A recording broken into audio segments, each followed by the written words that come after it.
درمیان میں میں آپ سے پوچھتا جاؤں گا کیونکہ آپ گواہ ہیں سر. میاں نواز صاحب نے جب جنرل ضیاء الدین بٹ صاحب کو آرمی چیف لگایا، اس کے بعد حالات تبدیل ہوئے. پرویز مشرف بیرون ملک دورے پر تھے، اس وقت جہاز میں تھے. ظاہر ہے جہاز سے وہ کوئی چیز ایسی صورت پر بات نہیں کر سکتے تھے. پھر 111 بریگیڈ وہ کس نے وزیر اعظم ہاؤس میں بھیجی اور کس کے کہنے پر تھا؟ یہ پہلے سے سب کچھ پلان تھا؟ اب تو اس کے بارے میں لکھا جا چکا ہے جی. اور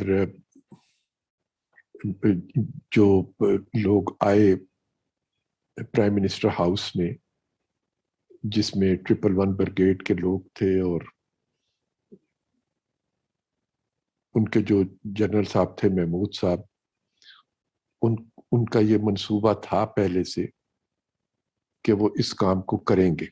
نواز شریف صاحب نے تو پاکستانی قوم کو اس بدقسمت دن سے بچانے کے لیے کوشش کی تھی، لیکن وہ اپنی کوشش میں کامیاب نہیں ہوئے، چونکہ طاقت ان کے پاس تھی اور وہ جو بروٹل فورس جسے ہم کہتے ہیں، وہ بروٹل فورس جو تھی اس کے ذریعے پاکستان کو، جن کا کام پاکستان کی حفاظت کرنا تھا، وہ پاکستان کو فتح کر رہے تھے. اس کی بلکہ فتح نہیں کر رہے تھے، پاکستان کو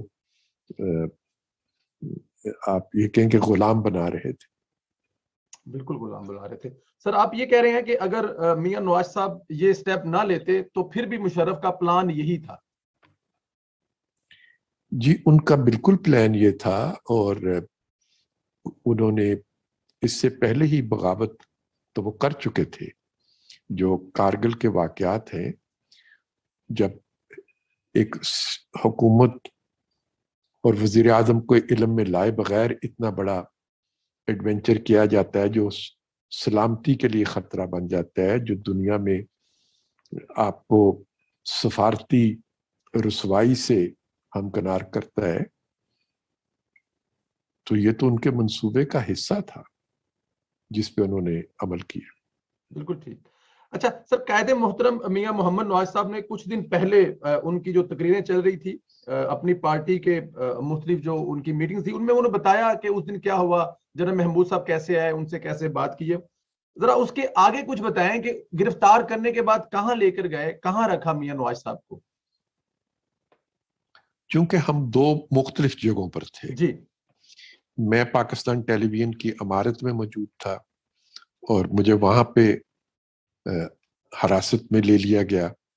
نواز شریف صاحب اس وقت وزیر اعظم ہاؤس میں تھے، انہیں، اور شہباز شریف صاحب بھی وہیں پہ تھے، انہیں وہاں سے حراست میں لیا گیا.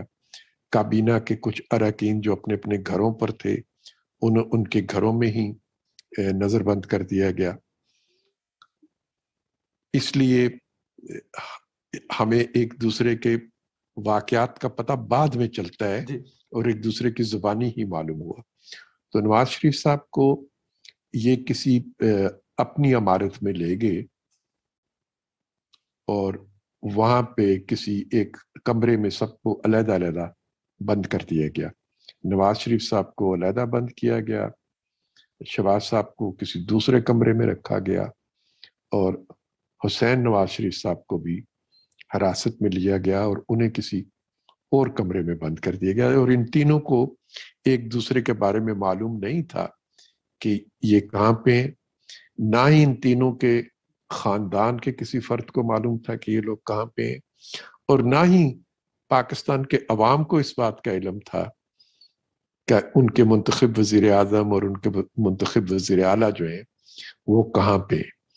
ایک یہ سیدھا سادہ وزیر اعظم اور وزیر اعلیٰ کو اغوا کرنے کا مقدمہ ہے. آج تک یہ بدقسمت قوم اپنے وزیر اعظم کو اغوا کرنے والوں کو بھی نہ ایف آئی آر درج کرا سکی ہے اور نہ انہیں اس سزا کا دلوا سکی ہے جو کہ اغوا کرنے والوں کو ملنی چاہیے. بالکل ٹھیک ہے سر. کچھ اپنے